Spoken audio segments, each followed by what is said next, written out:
yang bermuara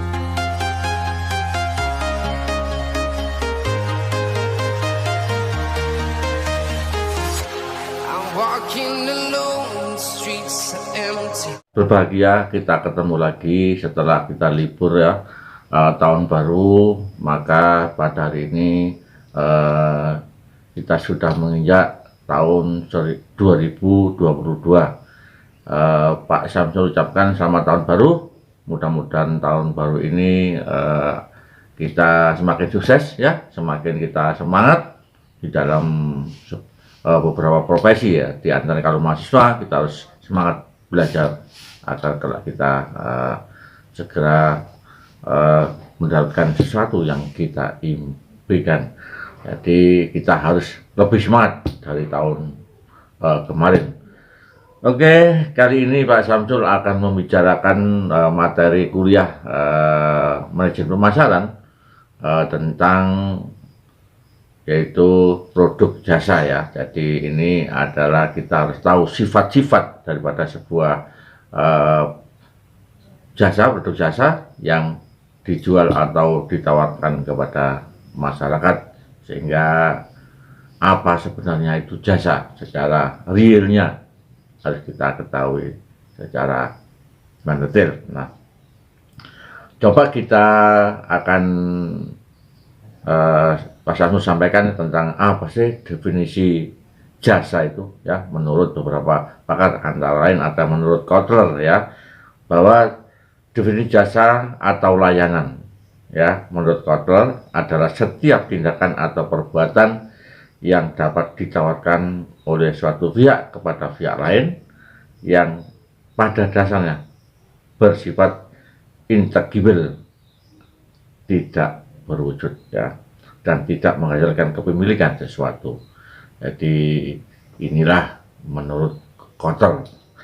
Kemudian tentu ada karakteristik ya jasa itu menurut Kotler juga, bahwa yang pertama tadi ya, intangible atau tidak berwujud. Suatu jasa mempunyai sifat yang tidak dapat dirasakan serta dinikmati sebelum dibeli oleh konsumen. Ya, nanti kita bayangkan kok tidak bisa dirasakan sebelum kita beli. Kemudian konsep ini mempunyai dua pengertian ya, menurut Berry et al. 85. Pengertian suatu yang tidak dapat disentuh dan dirasakan. Kemudian sesuatu yang tidak mudah didefinisikan, diformulasikan atau dipahami secara rohaniah.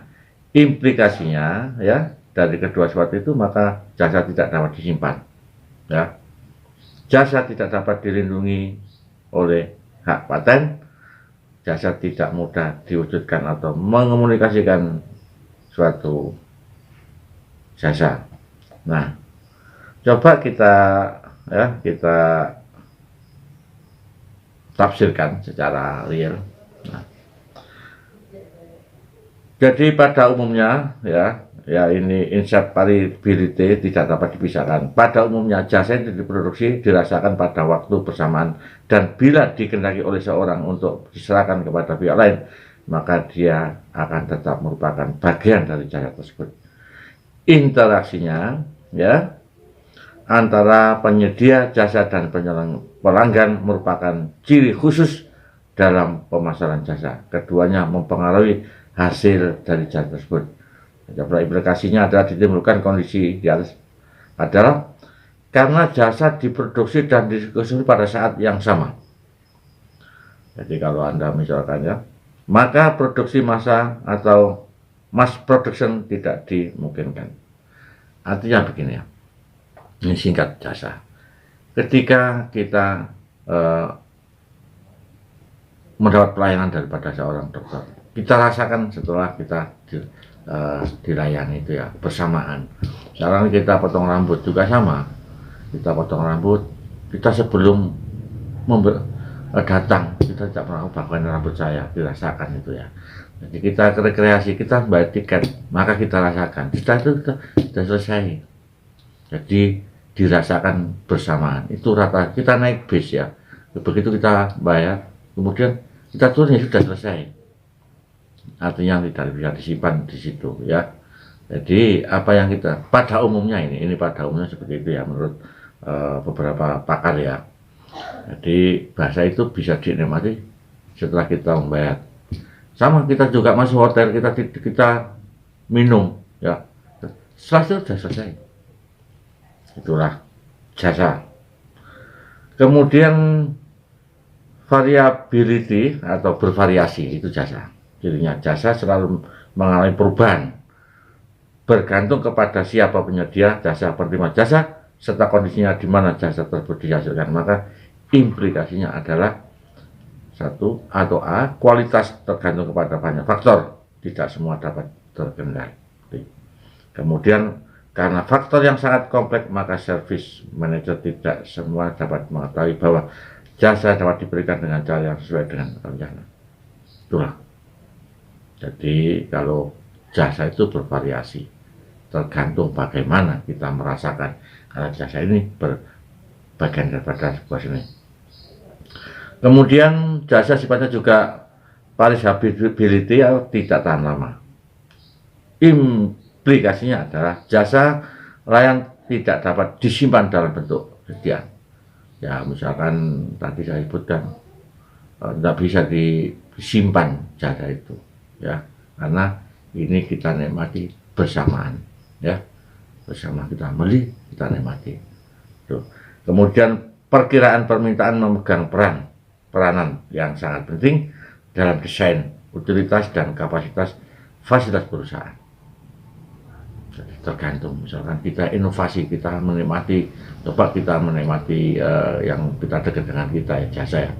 Dulu bagaimana itu wisata di Pacet ya, cara ini katakan di Patusan. Nah, kita begitu kita masuk, kita dari rumah kita membayangkan nanti kita mau mandi air hangat, maka kita dari rumah kita hanya datang, membayar, menikmati, sudah selesai. Nah, itulah jasa.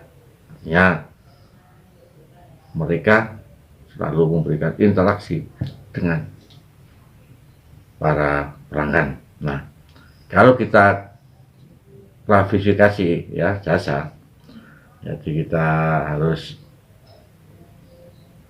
memahami secara utuh ya. Misalkan ini coba akan nanti kita bisa membedakan apa-apa saja sih jasa itu, klasifikasinya industri jasa. Dan industri jasa sekarang tuh semarak dilakukan. Jadi banyak orang itu berwisata, banyak orang minum ke kafe dan lain sebagainya. Ini semua adalah jasa, kita menikmati di sana. Nah, antara lain kita harus paham tentang apa itu jasa, produk-produk jasa. Yang pertama adalah transportasi darat, laut, udara, dalam kota, provinsi, antar kota, dan itu semua adalah jasa kendaraan. Kemudian komunikasi telepon, multimedia, ya, listrik, gas, pembuangan sampah, limbah, itu semua jasa. Perdagangan, distributor, agen, pengecer, ya, seperti pengantar barang paket, itu juga jasa. Finansial atau asuransi ini juga jasa. Jadi asuransi ini termasuk produk jasa non perbankan. Kemudian hotel, klasmen, penginapan, apartemen, itu semua jasa. Jadi kita bayar, menikmati. Kemudian maintenance atau reparasi, repair atau kita misalkan AC kita terjadi gangguan, kita manggil orang, maka kita bayar baru selesai. Ya. Kemudian kesehatan, kita ke dokter, ya, kita sakit, pusing, maka kita membayar, maka kita dirasakan. Pendidikan formal dan non formal juga. Nah, itu bisa dimiliki oleh pemerintah atau siapa saja, swasta dan sebagainya. Nah, itulah klasifikasi tentang jasa. Jadi jasa ini sekarang itu luar biasa, sangat menggiurkan. Karena apa? Ketika si produsen itu sekarang memahami apa permintaan daripada konsumen ya. Kalau sekarang konsumen itu sudah menjadwalkan bahwa kita setiap hari atau setiap hari malam minggu kita weekend, maka sekarang banyak hiburan ya. Ya tadi ya sebutkan ada kafe bermacam-macam variasi ya dengan lampu yang sangat indah sehingga bagaimana menarik konsumen. Itulah diantara sekarang perusahaan jasa mulai berkembang di Indonesia karena gaya hidup kita sudah mulai berubah karena budaya. Saya kira itu adik sekalian, terima kasih atas perhatiannya dan mudah-mudahan adik sekalian memahami apa yang saya sampaikan. Saya akhiri, wassalamualaikum warahmatullahi wabarakatuh.